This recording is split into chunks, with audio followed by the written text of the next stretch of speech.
Of JCI Baroda Alkapuri Vadodara દ્વારા effective public speaking માટે workshop યોજાઈ।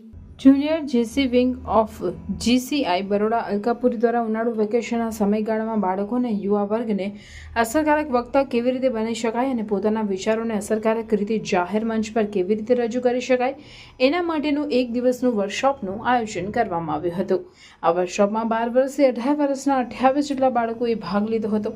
આ સંપૂર્ણ આયોજન જીજી ચેરપર્સન કૃષ્ણા શાહ અને એમની ટીમ દ્વારા કરવામાં આવ્યું હતું, જેમાં રાષ્ટ્રીય સ્તરના ટ્રેનર ભાવિક ગોસ્વામી અને મેઘના ગોસ્વામી ખાસ ઉપસ્થિત રહ્યા હતા, જેમને આ સેમિનારમાં બાળકોના આકર્ષક વક્તવ્ય રજૂ કરવાની કળા શીખવી હતી। આ પ્રસંગે મુખ્ય અતિથિ દેવાંગભાઈ અને ભૂતપૂર્વ રાષ્ટ્રીય અધ્યક્ષ Arpit Hathi, zone director JG wing નિર્સર પરીખ તથા સંસ્થાના પ્રમુખ સત્યમ ચૌહાણ અને ભૂતપૂર્વ પ્રમુખોએ ઉપસ્થિતિ આપી હતી। આ સેમિનાર દરમિયાન આખા દિવસમાં બાળકો મોબાઈલ અને સોશિયલ મીડિયાથી દૂર રહ્યા હતા અને છેલ્લે ખૂબ સારી રીતે ઇફેક્ટિવ પબ્લિક સ્પીકિંગ કરી શક્યા હતા।